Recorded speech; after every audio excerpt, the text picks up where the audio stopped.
Alright, this is lecture 2 from chapter 2. Again, we're going to go over a variety of components here and how they actually start. Okay, their basis.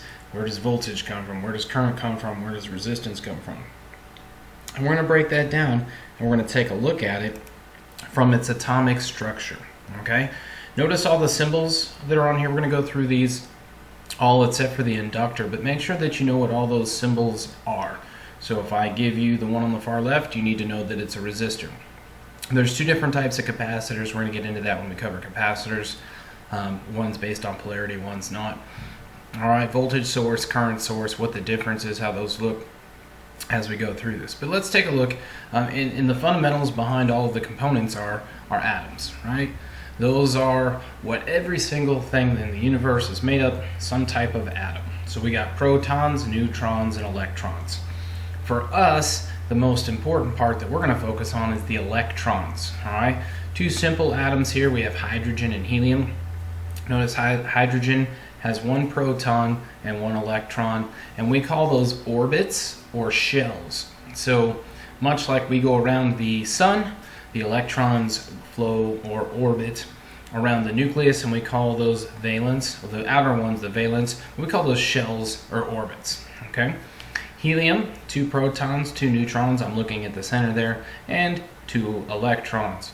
All these have different properties, but we're really going to start to focus on the electrons in the outer shell.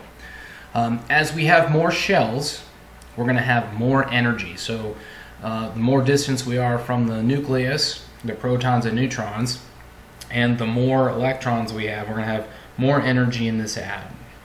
It's really kind of what we're looking for. We can have multiple shells, not just one or two, things like that. But it's about filling up those shells as well. You cover that in chemistry class. I'm not going to go through the whole periodic table. We're just going to hit on the important ones that we use in electricity. All right, the outer shell is called the valence shell. That's the outermost one where chemical reactions take place and where we have loosely held electrons or tightly held electrons. All right, that's going to let us know if we've got an insulator or if we've got a conductor or if we have a semiconductor.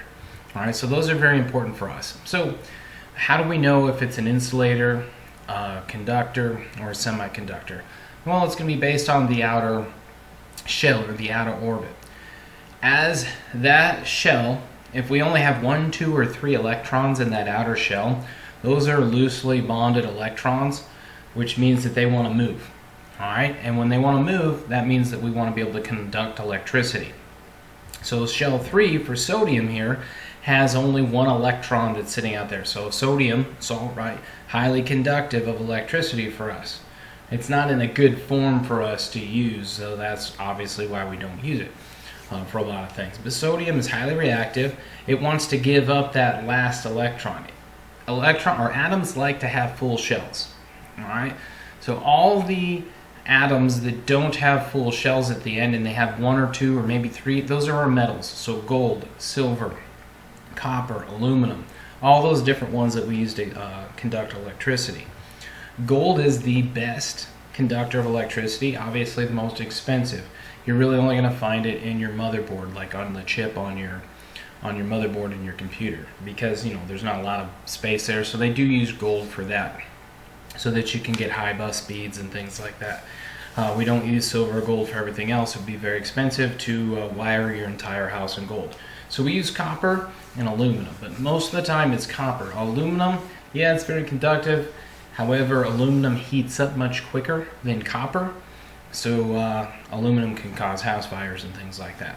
But what we're looking for is something in the valence shell, the outer shell, has very few electrons because we can get the electrons to move then when we give it a force, like a voltage, and we can start to force those along.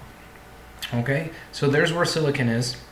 Let's take a step back and look at silicon. If we count the electrons here, there's 2 in shell 1, there's 8 in shell 2, and 1 in shell 3. So if we add all that up, that's 11 electrons. Looking back at the periodic table, there's 11 electrons for sodium. So that's where that atomic number comes from, 11 for sodium.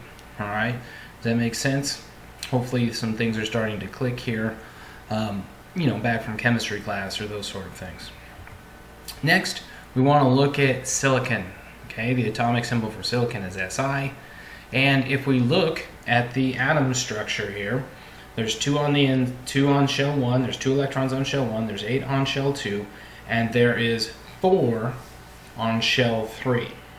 Okay, so what's that mean? We only got 14 electrons. Shell 3 would be complete if it held up to 8 electrons.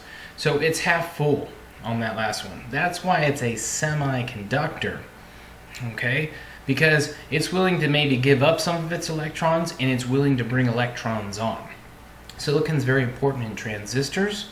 Alright, so we use BJT transistors, bipolar junction transistors, and what those are, we can actually control silicon. So we can actually make it positive or make it negative. So we have NPN, so negative, positive, negative transistors, and we have PNP, positive, negative, positive transistors. And those are for electronic switching. So on the middle part of the gate there, we apply 0 volts or 5 volts, and that's our electronic switching based on some circuit logic.